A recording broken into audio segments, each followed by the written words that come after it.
من الشيطان الرجيم بسم الله الرحمن الرحيم الأمة الدنيا السلام عليكم ورحمة الله وبركاته wato yau shine ranar 22 ga watan bakwai shekara 2022 miladiya amma in ji malaman tarihi kamar kullum kuna tare da Yahaya Masussuka. Yau kuma muna tafe da wani shiri mai taken ƙasa ta Najeriya daban da kamarta. Kuma yau za mu yi magana ne a kan katin zaɓe wanda aka umarci ‘yan ƙasa da cewa su yi ƙoƙari su yi rijista na katin zaɓe domin a ƙarshen wannan watan na bakwai 2022 ɗin nan za a rufe. Kuma akwai abubuwa guda uku masu mahimmanci dangane da katin zaɓe. Na farko, duk irin yadda kake ƙaunar ɗan siyasa kake son shi, to baka da wata soyayya da za ka yi mashi da ta wuce, ka yi rijista da za ta baka damar jefa mashi ƙuri'a ranar zaɓe. Kuma idan misali kana ƙarƙashin wata gwamnatin da kai baka da ra'ayinta abubuwan da suke yi bai yi daidai da ra'ayinka ba, to baka da hanyar da za ka iya canza su sai ta hanyar wannan katin zaɓe.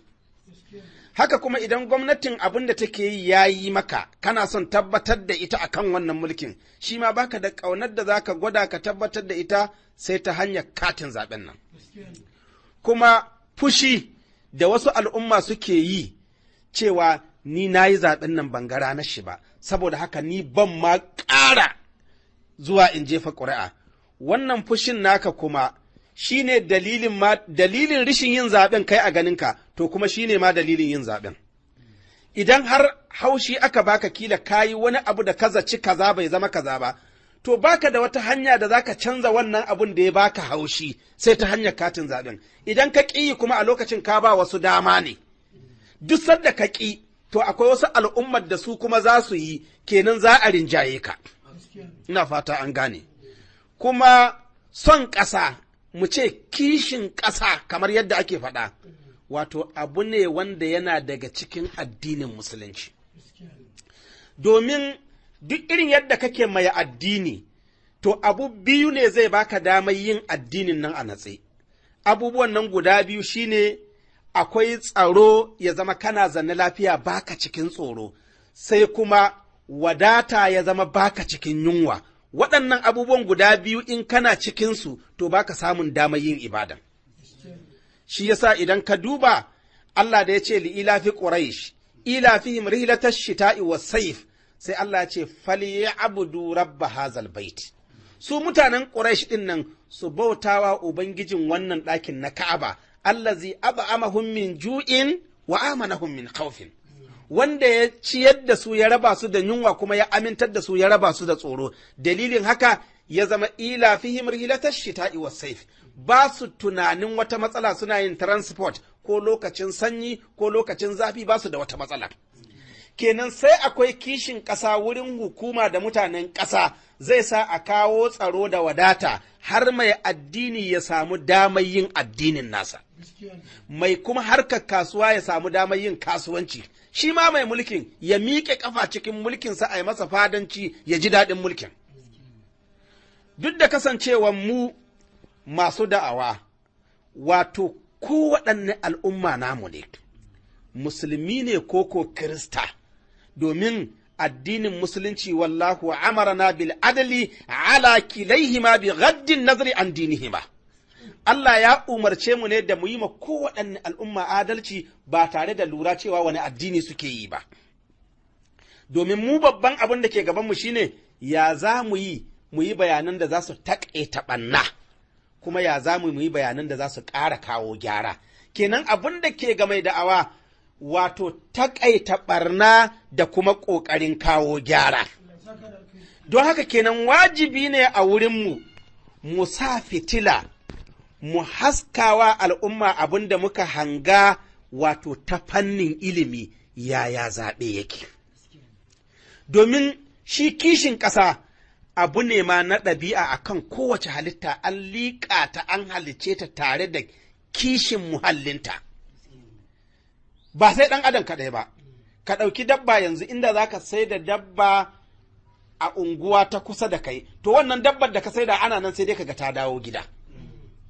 Ka ɗauki kare ko ka ɗauki akuya ko ka ɗauki wata dabba za ka sai da ita, amma in dai wurin bai da nisa sai ka ga ta dawo, saboda tana son wannan wurin da take. Hatta tsiro, akwai tsiron da in aka ɗauke shi daga wani wurin inda ya saba, inda environment ɗin shi yake, in aka kai shi wata ƙasa inda ba ɗabi'a shi ba, da an dasa shi sai ya lalace. Sai ka ji an ce kaza bai yi wuri kaza, kaza kuma bai yi wuri kaza. Ashe son wurin da mutum ke rayuwa ko son wurin da halitta ke rayuwa ɗabi'a ne tun asali. Sannan Allah sai ya kwaɓa son muhallin ɗan adam, ya kwaɓa shi tare da rai. Yadda kake son ranka, to Allah ya nuna kuma haka kake son muhallin da kake rayuwa. Shi yasa ya ce wala wanna katabna alaihimu an uqtulu anfusakum aw ukhruju min diyarikum, yace ma fa'aluhu illa qalilun minhum. Da za a wajabtawa mutane shine walau anna katabna alaihim, da za mu wajabta musu mu ce aniqtulu a wata kira anuqtulu anfusakum, ku je ku kashe kawunanku. A wukhruju a wata kira'a a wukhruju min diyarikum, ko kuma ku fita daga cikin gidaddajinku. Allah ce ma fa'aluhu, ba su iya yin hakan illa qalilun minhum, sai kaɗan daga cikin su. Kenan an liƙa son muhallin ɗan adam kamar yadda yake son ran shi, to haka kuma yake son muhallin shi. Haka kuma Allah ya nuna yadda ɗan adam ke son addinin shi, haka kuma yake son muhallin da yake rayuwa, inda ya san ciwon kanshi. Da ya ce la yanhakumullahu anil ladzina lam yuqatilukum fid dini wa lam yukhrijukum min diyarikum, sai ya ce an tabarruhum wa tuqsidu ilaihim. Duk waɗanda ba su hana ku addinin ku ba, kuma ba su kore ku daga muhallin ku ba. Ashe Allah ya nuna yadda ɗan adam ke son addini, haka kuma yake son muhallin shi matuƙar ya san ciwon kanshi. Allah mai girma da ɗaukaka ya ce wallahu ja'ala lakum min buyutikum sakanan وجعل لكم من جلود الأنعام بيوتا تستخفونها يوم زعنكم ويوم إقامتكم ومن أصوافها وأوبارها وأشعارها أساسا ومتاعا إلى حين قريب. kenan Allah ya ce wallahu ja'ala lakum, Allah shi ya sanya maku min buyutikum daga gidaddajinku, buyutikum gidaddajinku, sakanan nan ne kuke samun natsuwa. Ka tuna ko daga nan aikin hajji ka je, za ka ga a garin Makka akwai abubuwan da babu su garinku, ga ruwa, ga wuta, ga kayan abinci, ga kwanciyar hankali, amma da an gama aikin hajji banda ƙauyen Kuba inda kake tunawa. Za ka ji ma ana hira da fasinjoji suna to mu gashi an zo an tandarar da mu, an zo an ƙi a ɗauke mu. Kuma da za ka zo yana nan Najeriya wani mugun lungun da ba wuta, ba ruwa, ba hanya, amma can dai ya fi so. Shi yasa Allah ce wallahu ja'ala lakum min buyutikum sakanan. Allah ya sanya muku natsuwa a gidaddajinku, kenan ɗan adam yana son muhallin shi. Ina fata an gane. Kenan idan muka lura da wannan da ya ce wallahu ja'ala lakum min buyutikum sakanan, zaka iya ganin yaro ƙarami amma ba abin da yake so irin gidansu, irin mahaifin shi, irin mahaifiyar shi, da ya fara girma kuma irin garinsu, yana girma yana ƙara faɗaɗa tunanin shi. Da za a yi debate tsakanin ajinsu da wani aji, to ya fi son ajinsu ya ci. Da za a yi ƙwallo garinsu da wani gari, ya fi son garinsu ya ci. Da za a yi kokowa tsakanin ‘yan unguwarsu da ‘yan unguwa kaza, ya fi son mi unguwarsu. In kuma aka ce gari da gari ne, ya fi son garinsu. In ƙasa da ƙasa ne kuma matuƙar ya san ciwon kanshi, ya fi son mi, ya fi son ƙasarsu. Ina fata an gane. Matuƙar yana da kyakkyawan tunani, tunanin shi bai gurɓace ba. Wannan kuma al'ada ce ta ɗabi'a da musulmi da wanda ba musulmi ba, kowa in dai tunanin shi bai gurɓace ba, to yana son muhallin da yake.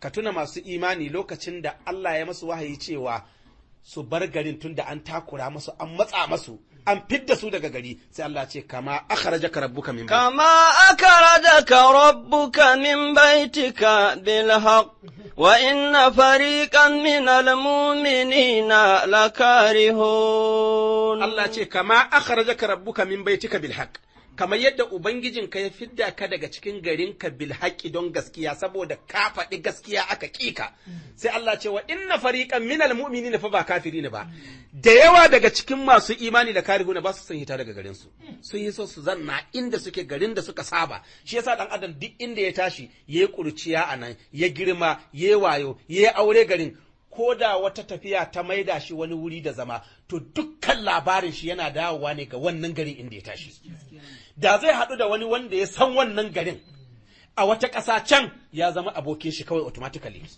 saboda wannan yankin ya san shi duk wani rafi da ke wurin ya san da shi duk wani duci da ke wurin ya san da shi duk wani icce da filin da suke langa da inda suke kokowa komi na yarinta to wannan labarin yana burge shi bayan ya girma da an fara magana zai ce sadda akai kaza to Allah ya sa ma ɗan adam son wurin da yake rayuwa ina fata an fahimta shi yasa Allah ya gaya wa annabi wa ka'ayyin min qaryatin hiya ashaddu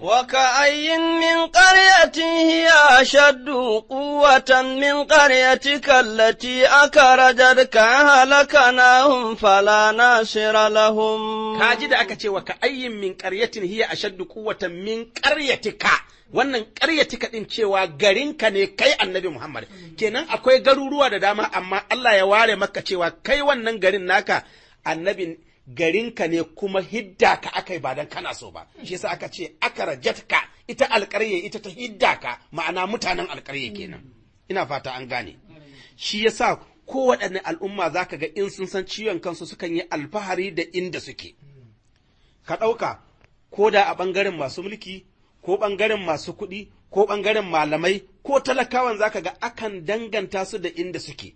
Bari in buga misali da masu mulki. Ka ɗauko tun daga kan mulkin Shehu Shagari, za ka ɗauka shi Shagarin nan ka sani cewa wani gari ne lokal gamin a jihar Sokoto. Amma duk inda ya je duniya sai an waɗi Shagarin a gane shi ake nufi.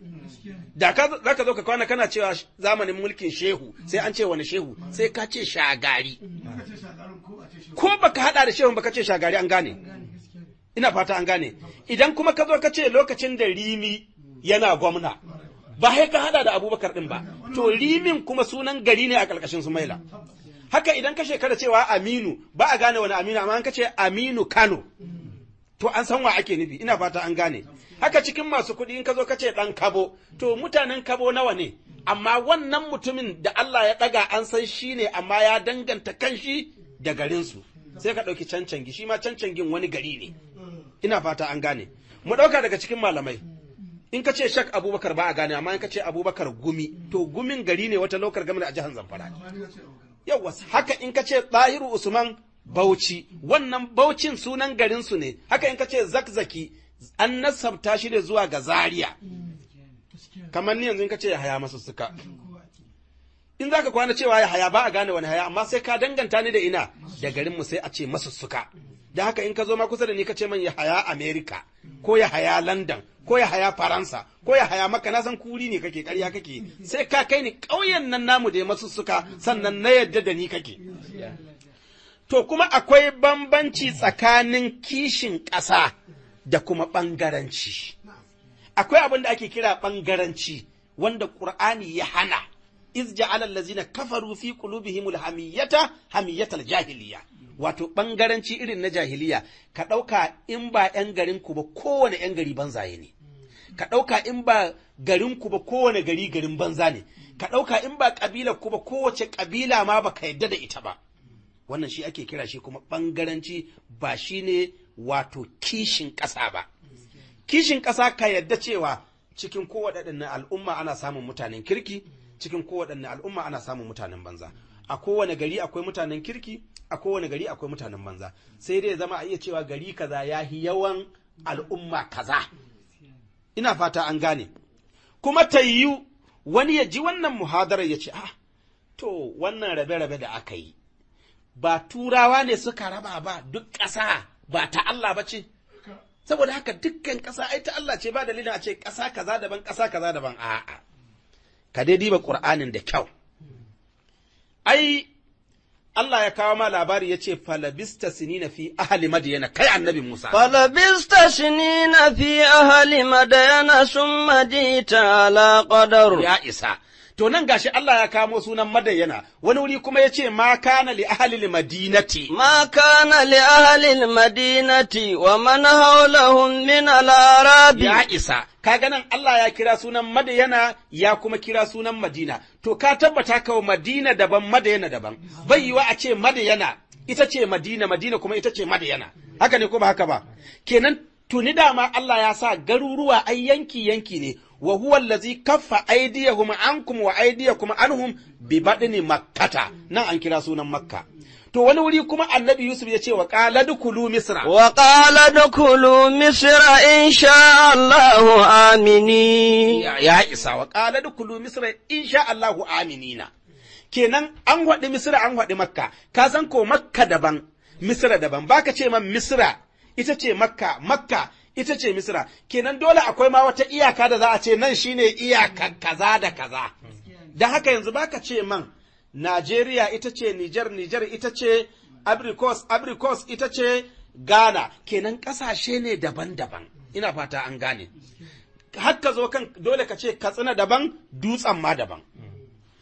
To, ashe Allah ya gaya mana wannan tsarin tuni a Ƙur'anin sai ya ce wa fil ardi qita'un mutajahiratun wa jannatun min anabin. Ya isa kaga Allah ya ce wa fil ardi ƙasan nan da ka gani qita'un yanki ne mutajawiratun masu makwabtaka da juna, kaza na makwabtaka da wuri kaza, ashe Allah ya yi ƙasai yanki ne. Yanzu mu ɗauka ɗan Najeriya duk inda ya je sunan shi baƙo sai in ya dawo Najeriya. Ina fata an gane. A nan cikin ƙasarka Najeriya ba laihin da za ka yi a kai ka wata ƙasa, sai dai a hukunta ka a nan ƙasarka. Idan ta kama ɗauri, in ta kama kisa, in ta kama tara, ba da yadda za a kore ka a ce a maida ka wata ƙasa. Amma da kayo laihi wata ƙasa sai a ce a maida shi ƙasarsu. Ina fata an gane. Kenan duk inda ɗan Najeriya zai je, ya zama yana kishin kar ya ɓata wa Najeriya suna. Haka duk inda ɗan Nijar zai je, ya yi kishin kai ya ɓata wa Nijar suna. Haka duk inda ɗan Ghana zai je, ya yi kishin kai ya ɓata wa ‘yan Ghana suna. Ka ɗauki wannan abun tun gidanku, ya zama ba ka sha'awar gidanku wani aibu ya hito daga gidanku. Ka samu wannan kishin a ranka. Ya zama ba ka sha'awar salakka a faɗi unguwarku ta yi wani abu. Ya zama kuma duk garin da ka je, yanzu in kuna zanne misali kuna kallon waya, sai a nuna wani kana wata ƙasa, sai a nuna ga wani ɗan garinku ya yi laihi kaza ana hira da shi. Zai faranta maka rai? To ka sa wannan kishin a ranka cewa duk inda za ka je kana kishin wannan ƙasai. Ina fata an gane. Haka kowaɗanne al'umma ya kamata su kasance. Kenan mun gane cewa kishin ƙasa ɗabi'a ce kuma addini ya yarda da shi. Yanzu mun fahimci wannan. To shi kuma rishin kishin ƙasa yana daga cikin rishin sanin ciwon kai. Alal misali, ka ɗauka yanzu a cikin gidanku kana da ɗaki, amma ɗakin ka kana da damar da za ka share ka yi shimfiɗa mai kyau, amma he ka bashi da yayi ba za ka share ba, in ka tashi hutawa sai dai ka tai ɗakin wani a cikin gidanku. Kai in ana lissafa wanda suka san ciwon kansu za a sa ka? To ka ɗauka gidanku. Kuna da damar da za ku gyara gidanku, ku yi rumfa, ku yi falo da za ku huta, ku sha iska. Sai ya zama kuna da wadatar za ku yi wannan abun, amma kun ƙi, amma in kun tashi hutawa sai ku je gidan makwabta su sun yi. Za a lissafa ka daga cikin wanda ya san ciwon kanshi? To mu ɗauka, mutanen ƙasa ne suna da damar da za su gyara ƙasarsu, su yi titi, su yi kwalta, su inganta, suna da wannan wadatar. Amma sun ƙi, amma da sun tashi shakatawa ko hutawa sai su tai Dubai. Sai su tai can suka je hutawa. Ya nuna sun san ciwon kansu, kan yi wata ƙasar da za ka je ma kun yi su ƙarfin wadata. Kenan rishin kishin ƙasa yana ɗaya daga cikin rishin sanin ciwon kai. Ka ɗauka duk wani mutum da za ka gani ɗan Najeriya a tsaye, da za ka kalli ko suturar da ke jikin shi ko kayan da ke gidan shi, za ka samu in ka kasa kashi 10, kashi 7 daga waje aka kawo mashi. In takalma ce jikin shi, in sutura ne a jikin shi, idan kwanon gidan shi ne wanda ya buga, kashi 10, kashi 7 gaba ɗaya daga waje aka kawo mai, kuma yana da damar da zai inganta shi ma ya yi. Ina fata an gane. Kuma ni yanzu da za a shirya wani ƙuri'a a ce to ana so a jefa ƙuri'a, shin da talakawa da masu mulki wa ya fi rishin kishin ƙasa? ina tsammanin sai na kai awa ɗaya ban samu inda na je ƙuri'ata ba. Dalili shine yanzu in ka je wasu ƙasashen buɗe baki ka zagi ƙasai kawai, to wannan abin ya isa ya haddasa yaƙi. Tutar ƙasai wallahi da za a aje ta wani ya zo ya taka wannan tutar zai iya haddasa yaƙi.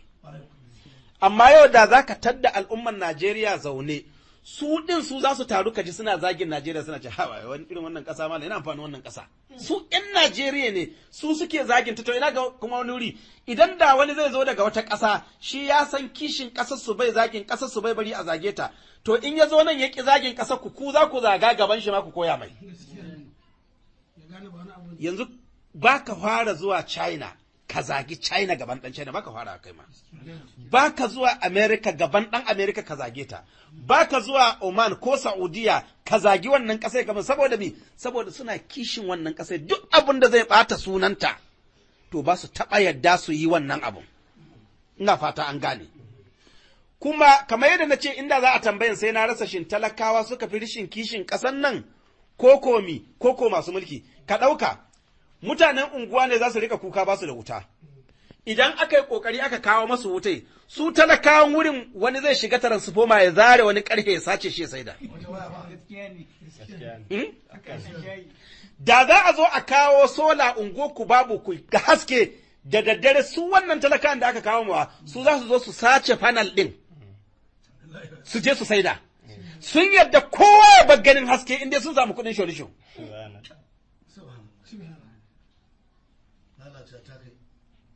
Da za su ce ba su da ruwa a kawo bohol, su za su zo su sace janareton da ake kawo masu ruwan. Duk wani abu na al'umma, har ƙyawaren makaranta ba su tsira ba, na makarantar boko, balle su ake a saje a saida ma ‘yan ƙarfe. Kuma ka ɗauka duk wani ma'aikaci wanda yake aiki ƙarƙashin gwamnati ke biyan shi ga ofis ɗin shi, ka zo a matsayinka na ƙasa a biya ɗan ƙasa a biya maka bukatarka, to ba wani motsi da zai yi sai ka bashi cin hanci. Duk abin da zai motsa ya yi sai ka bashi cin hanci, fayil ɗinka ba zai matsa daga inda yake ba, idan asibiti ka je ana buƙatar ka ba da cin hanci, bisa hanya jami'an tsaron da aka sa su tsare ku su lura da ku, to sai kun rika ba su cin hanci, ko da tsiya ko da arziki, in ka ƙi badawa ai ma sharri. Hatta wanda zai zo ya zaɓe kuma, wanda za ku zo ku zaɓa ɗin ɗan siyasa, to ba ku zaɓen shi sai ya ba ku kuɗi, shi ma kuma tahiya zai yi cin hancin, saboda haka baka zaɓe ba sai da ya baka kuɗi, kai kuma sai ka ce mai in yace kai ci hanci.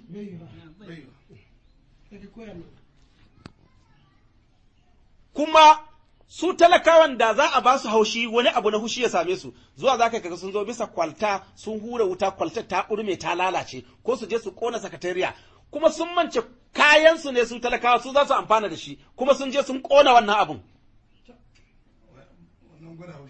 Wannan yana daga cikin rishin sanin ciwon kai, domin wannan kayayyakin naku ne ba na wasu ba ne. Kuma infoma yau da ake fama da shi ta harkar kidnapping, daga cikin su al'umman ne fa talakawan da ke rayuwa ya junansu ake samun wasu su zama infoma. Dalilin ɗan abin da za a bashi yayi da kowa ya shiga bala'i, a zudda jinin wani shi a bashi kuɗi ya sai ma iyalin shi abinci su ci su kwanta. Su yi bacci shi kuma wancan iyalin shi duk yadda za su tagayyara ya yadda a kashe shi ma iyalin shi su haɗa bala'i. Shi a haukan shi yana ganin wai a wannan ɗin zai iya zannawa lafiya. Kuma kakkamanta, kamar yadda muka ce idan kai duk wannan abubuwan da na ce in za a ce da hukuma da talakawa ne ya fi rishin kishin ƙasa, to ni a ƙarshen abu zan iya ɗora alhakin na farko a kan ita hukuma kafin a zo kan talakawa. Dalili shi ne, duk yadda ɗan adam ya tashi da kishin ƙasa a matsayin shi na ɗabi'a ne a rayuwar shi, kuma addini ma ya yarda da abin, to akwai abin da za a yi mashi a riƙa cire mashi kishin wannan ƙasai. Alal misali, kamar mutum ne, gidansu ya tabbata, mahaifin shi suna da wadatar da za a iya yi mashi sutura, a bashi abinci, a kuma biya mashi kuɗin makaranta, a lura da lafiyar shi. Amma sai ya ga an ƙi mai wannan abun, amma ga wani gida can gidan wani, shi wannan gidan duk sanda ya je za a bashi abinci, kuma duk sanda za a yi ɗinkin sutura da shi ake yi, kuma aka biya mashi kuɗin makaranta. gaya mani idan wannan gidan ba zai ji yana kishin shi, inda wannan mai gidan zai kira shi, babansu ya kira shi, ƙarshe sai ya riga zuwa wurin wancan alhajin sannan ya zo wurin baban nasu. Saboda kyautata mai da ake yi. Kenan idan ɗan ƙasa za a riƙa kyautatawa ɗan ƙasa, a taimake shi a mai da shi mutum, ya zama bai da matsalar asibiti, bai da matsalar makaranta, bai da matsalar harkokin da zai na rayuwa, zai ji wannan ƙasai tana shiga ran shi. Da zai tafi wata ƙasa ma ya ga rishin ruwa ko rishin wuta, ya tuno kuma ƙasar shi ba wannan matsalai, ba abin da zai tuno sai ƙasar shi. Ina fata an gane. Kenan akwai abin da za a yi wa ɗan ƙasa a riƙa cire mashi son ƙasai. Mu ɗauka kamar jami'an tsaro. A matsayinka na jami'in tsaro da za a tura ka kaje ka sai da ranka don ka ceci al'umma. To yau da za ka je wurin ceton ran nan sai a ji maka wani rauni a kai ka asibiti, kaga gwamnati ta ɗauki ɗawainiyarka, ta lura da rayuwarka, ta kula da ‘ya'yanka, ba ta bari ka ta gayyara ba. To wannan abin zai sa maka son ƙasai, ka tabbatar duk abin da ya same ka ita ƙasai kuma za ta yi tsaye a kanka. Amma sai ya zama gaban wasu jami'an tsaron, sai wani jami'in tsaro ya tafi ya je ya ma rasa ran shi wurin kare al'umma, a ga an tandarar da iyalin shi sun wulakanta, sai dai su zama abin buga misali, ana cewa wa'annan ‘ya'yan wane ne. Ga sunan cikin fitina da bala'i, su sauran jami'an tsaron da suka ga an tandarar da iyalin wannan, an wulakantar da su, ba a lura da rayuwarsu ba, wani tunani aka ba su? Saboda haka dole wannan tunanin su ma za su rage karsashi na ya za su yi su taimaki al'umma. Ka ɗauki waɗanda suke ansar ribino na ƙasa, tun daga kastam har sauran duk wanda zai zo ya anshi wani haraji na ƙasa. Misali, sai a ce to ƙasarka ce wannan harajin naira 100,000 ne za a ba ƙasarka. To sai ka ga wani ya yadda shi a bashi 20,000, ya je ya kashe wannan 80,000 ɗin wancan mutum ya zama bai ba da harajin ba, ƙasar ba ta same shi ba. Duka ƙasar ta rasa komi, shi a bashi 20,000 ya biya bukatar shi. To gaya mani yadda za a yi ƙasa ta ci gaba a haka. Wannan 100,000 za a ba ƙasarka ne, kuma a ƙasan nan taka wannan 100,000 a ire-irenta da aka tara, da su za a inganta mara rayuwar ‘ya'yanka da jikokinka, da ƙasai ma ku yi alfahari da ita, amma sai kai da kai a banzattan da wannan 80 ɗin, kai a baka 20. Kuma abin da ke faruwa shine, zai ga cewa wannan 20 ɗin in yake an satta aka dunkule kuɗin aka bada can, to akwai babban shi wanda shi 100 ma duka in ta zo wurin shi zai soke ta kawai. 100 duka in ta zo shi ma ba ta tafiya ga wurin gwamnatin aljihu zai sa, sai ya ce to iska nike, sai ya anshi 20 ya baka ka wuce. Shi ma wannan abun kenan akwai wani abu da ya sa shi abun. Ka ɗauka kamar yanzu gidanku, sai wani zai iya zowa gidanku ya taimake ku ya sayo maku kayan abinci dan kannanka da yayunka da iyayenka duk su ci, zai kaso naira 100,000 ya kawo. To sai ka kewaye ka kira shi ka ce kai ya baka 20,000 ya rabi da gidanku. Ya nuna ka san ciwon kanka? To in ka san kuma akwai babban yayanku wanda in aka kawo kayan 100,000 nan uwarka ma ba ta gani, shi zai dauke ya saida. Kana iya cewa a baka wannan 20 din saboda babban yaya. Yana na wanda in an kawo 100 ma duka zai sungume ta ba mai sani. To, kenan dalilin haka wasu suke yanke ƙauna su ce a'a, to ai wannan abu kawai ruwan dare ne gama duniya, saboda haka duniya Najeriya ba ta gyaruwa ma, kawai kowa ya kama gaban shi. To wannan kuma ba haka bane, duk yadda abu ya yi tsanani, Ƙur'ani ya nuna mana akwai matakin gyara da ake bi. Yanzu annabi Yaqub lokacin da aka ɗauke mashi annabi Yusufa, ya shiga cikin baƙin ciki da damuwa, ya rasa yadda zai yi, ye kuka har idanuwan shi suka dawo ba su gani. Maimakon ya samu sauki sai aka ce to kanan shi ma an ɗauke shi. A kaga daga nan ya kamata ya ce a to wannan kuma ya yanki kauna. To da wannan bala'in ya bala'i ko sai aka ce ya bani yazhabu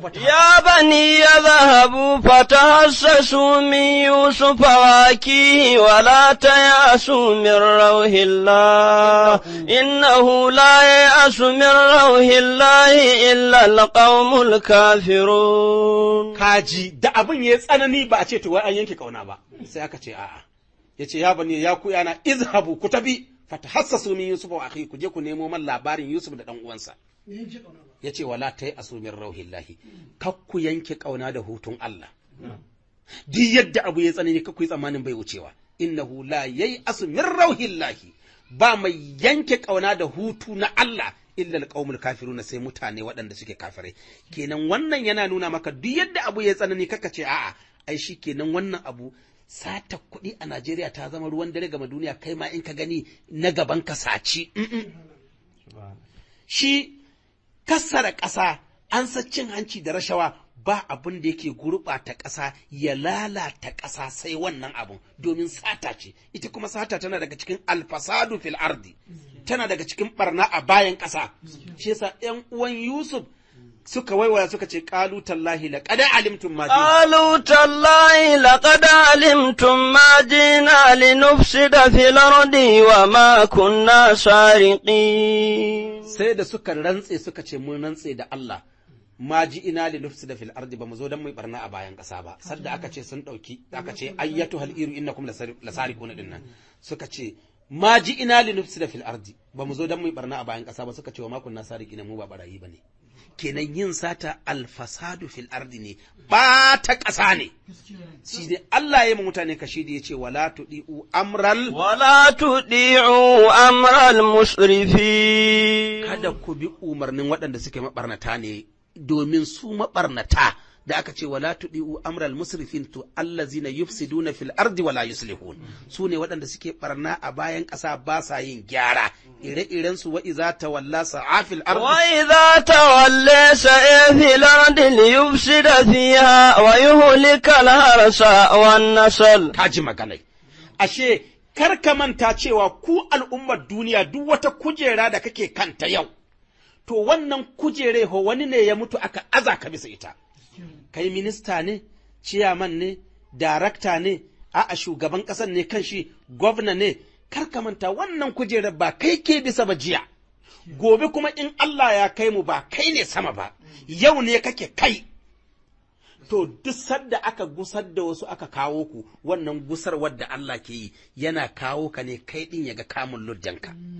Shi yasa ce summa ja'alnakum khala'ifa fil ardi, summa ja'alnakum khala'ifa fil ardi min ba'dihim linanzura kayfa ta'malun. Allah ce muna kauda wasu ne mu kawo ku maye gurbin su dan ku mu ga irin naku aikin ya za ku yi shi.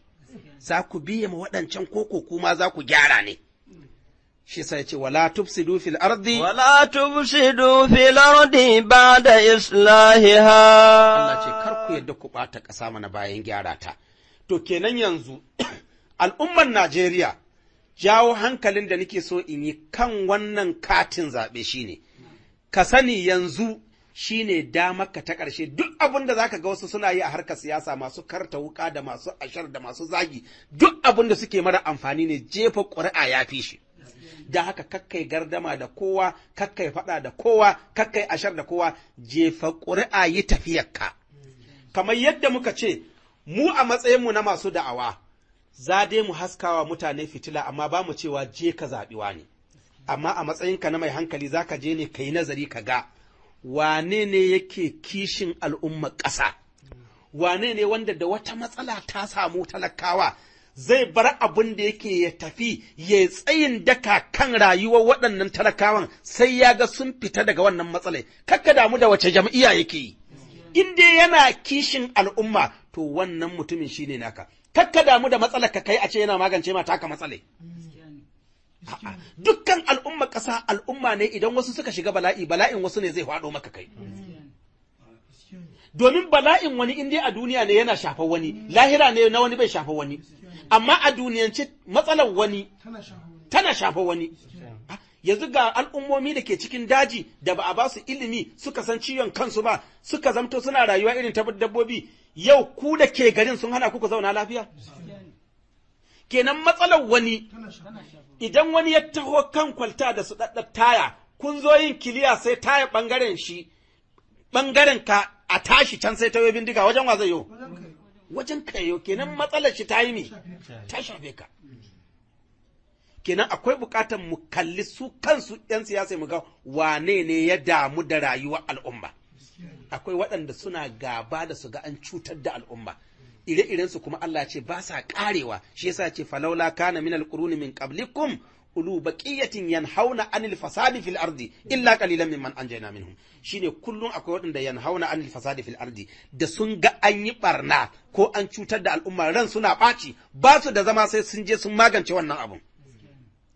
Kuma irin wannan kishin ƙasa yau waɗanda ba musulmi ba sun anshi kishin ƙasa sun bar al'umma waɗanda suna ikirari da musulunci amma ba su damu da su ɓata sunan garinsu ko sunan ƙasarsu ko sunan eriyarsu ba.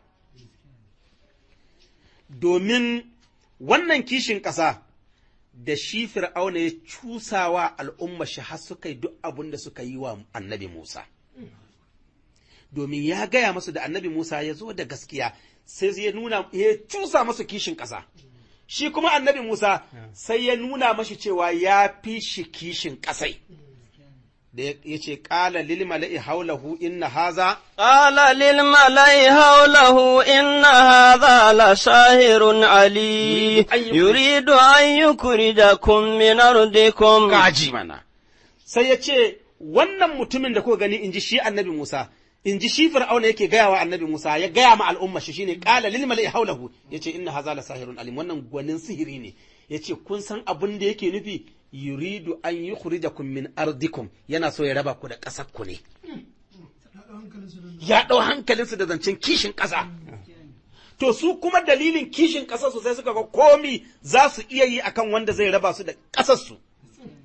Shi ko annabi Musa shi ma sai ya kira al'ummar tashi ya nuna masu kishin ƙasai.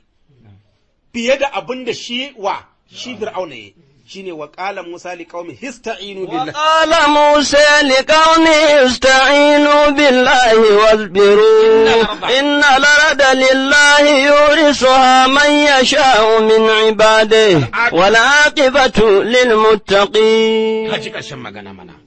Wa qala Musa, sai annabi Musa ya ji hargowar da Fir'auna ya ta kishin ƙasa. Ya ce kawai sai ya gaya wa mutanen sai ya ce ista'inu billahi wasbiru. Ya ce ku nemi taimakon Allah kuma ku yi haƙuri duk abin da zai faru. Ya ce innal arda, kun ga ita ƙasai da yake magana kanta. Innal arda yurisuha man yasha'u min ibadihi. Ya ce wanda Allah ya so daga cikin bayinsa shi zai gaje ta, amma ku sani wal aqibatu lil muttaqin. Kyakkyawan ƙarshe yana ga masu jin tsoron Allah ne. Saboda haka nuna kishin ƙasa ba tare da kishin a gyara ta ba, aƙida ce ta azzalumai. Azzalumai su ne za su riƙa kishin ƙasa na su nuna ɓangaranci don duk wanda ba ɗan ƙasai ba su cutar da shi. Amma mutumin kirki zai gyara ƙasai yanda ba ɗan ƙasa kaɗai ba, ɗan wata ƙasai ma zai zo ya amfana da ita ƙasai.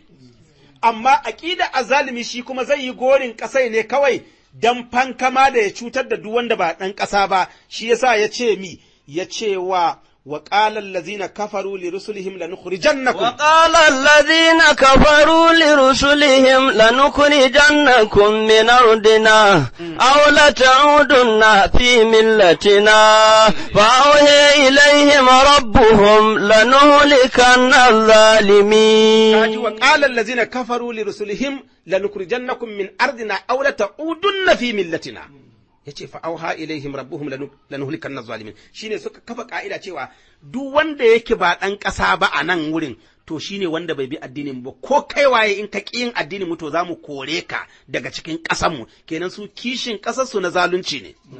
Ina fata an gane, dan biyan bukatar su ne kawai. Amma shi Allah ƙasa ya sa ta ne ga kowa, addinin ku ɗaya da mutum, a'a ba addinin ku ɗaya ba, shine wal arda wada'aha lil anami. Ita wannan ƙasa Allah ya sa ta ne kawai don talikai, saboda haka duk mutumin da za ku zauna lafiya da shi, kakka damu wace aƙida yake yi, in dai zai baka kai addininka, to kai ma ka bashe na shi. Shi kishin ƙasa ba wai lallai sai musulmi ko wanda ba musulmi ba. Wani ahli sunna yake cewa za su tafi wa'azin ƙasa, kan hanya sai suka tsaya wani restaurant su ci abinci. Sun tsaya cin abinci sai suka yada waya a wurin.